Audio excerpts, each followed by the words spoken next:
ҷавонони ноҳияи вахш чун қишри фаъоли ҷомеаи мамлакат бо дастовардҳои илмиву истеҳсолӣ ва варзишӣ дар фазои сулҳу суботи сартосарӣ чун зодагони даврони истиқлол бо маърифату ҷаҳонбинӣ, сатҳи тафаккур, одобу ахлоқ ва кору пайкори худ дар рушди кишвар ҳиссаи муносиби худро мегузоранд. тибқи иттилои масъулини бахши кор бо ҷавонон ва варзиш дар доираи таҷлили ҷашни 30-солагии истиқлоли давлатӣ дар ноҳияи вахш як зумра иншооти самти ҷавонон ва варзиш сохта мавриди истифода қарор дода шуд ки ин раванд ҳавасмандии ҷавононро нисбат ба боз ҳам беҳтар аз бар намудани илму дониш ва ҳунарҳои замони имрӯз зиёд кард. баробари дигар иншооти самти ҷавонон ва варзиш ҳамзамон бунёд гардидани як маҷмӯаи муосири шиноварӣ бо номи шифобахш аз ҷониби соҳибкорони маҳаллӣ дар маркази ноҳияи вахш имкон фароҳам овард ки ҷалби ҷавонону наврасон ба намуди варзиши шиноварӣ бештар гардад. бо назардошти ин масъулини бахши кор бо ҷавонон ва варзиш тасмим доранд ки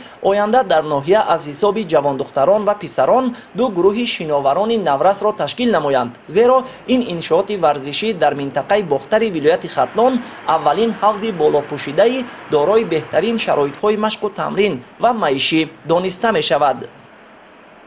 боиси ифтихор ва сарфарозӣ аст ки дар доираи дастури поишҳои вазифаронаи асосгузори сулҳу ваҳдати миллии пешвои миллат президенти ҷумҳурии Тоҷикистон муҳтарам Эмомалии Раҳмон бахшида ба ҷашни 30-солагии давлатии ҷумҳурии Тоҷикистон дар ноҳияи вахш 13 иншоотҳои ҷашнӣ ба нақша гирифта шуда буд ки давра ба давра мавриди истифода қарор дода шуд. дар маркази шаҳраки вахш як ҳавзи шиноварии ҳозиразамон мавриди истифода қарор дода шуд ки дорои тамоми шароитҳои муосир мебошад. ҳамзамон дар оянда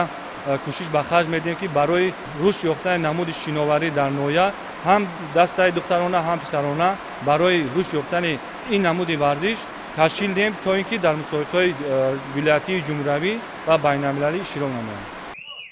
имрӯзҳо масъулини соҳа барои оғози мавсими нави чемпионати ҷумҳурии Тоҷикистон оид ба футбол миёни наврасони то 15 сола омодагӣ гирифта боварӣ доранд ки дар ин мусобиқа фаъолона ширкат варзида сазовори мақомҳои ифтихорӣ мегарданд.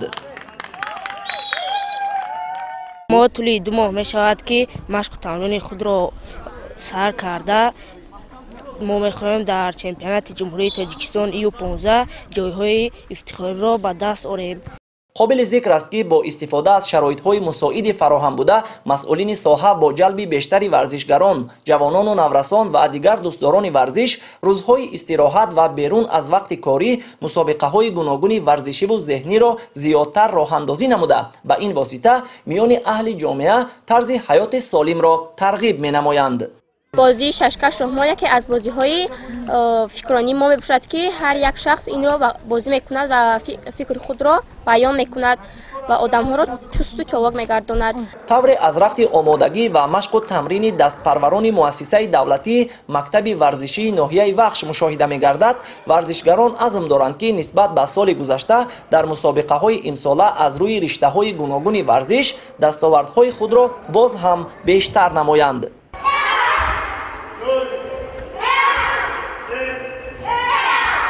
дар ноҳияи вахш як муассисаи давлатии мактаби варзишии ноҳия фаъолият намуда дар он 15 мураббӣ аз рӯи 9 намуди варзиш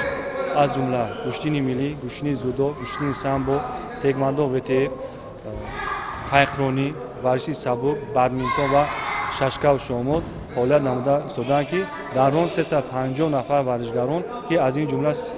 30 нафарашон бонумо мебошад машқу тамрин намуда истоданд. ҷавонони ноҳияи вахш ҳамчун қишри фаъоли ҷомеа дар пайравӣ аз сиёсати иҷтимоии ҳукумати ҷумҳурии Тоҷикистон дар доираи нақша чорабиниҳои кумитаи кор бо ҷавонон ва варзиши назди ҳукумати ҷумҳурии Тоҷикистон пайваста ба аёдати собиқадорони соҳа рафта аз ҳолу аҳвол ва шароити рӯзгори онҳо бохабар мегарданд. ҷавонони ноҳияи вахш ҷавобан ба таваҷҷӯҳу ғамхориҳои давлату ҳукумати кишвар азм доранд ки тавассути таҳким бахшидани фикру андешаи нав бахусус ҳифзи истиқлолияти давлатӣ ва дастовардҳои он арзишҳои бунёдии миллатсозӣ ва ватансозиву ватандорӣ саҳми фаъоли худро дар рушду пешрафти ватани азиз гузоранд. Таварали соҳибназар, Парвизи Сафар аз ноҳияи вахш барои барномаи ахбор.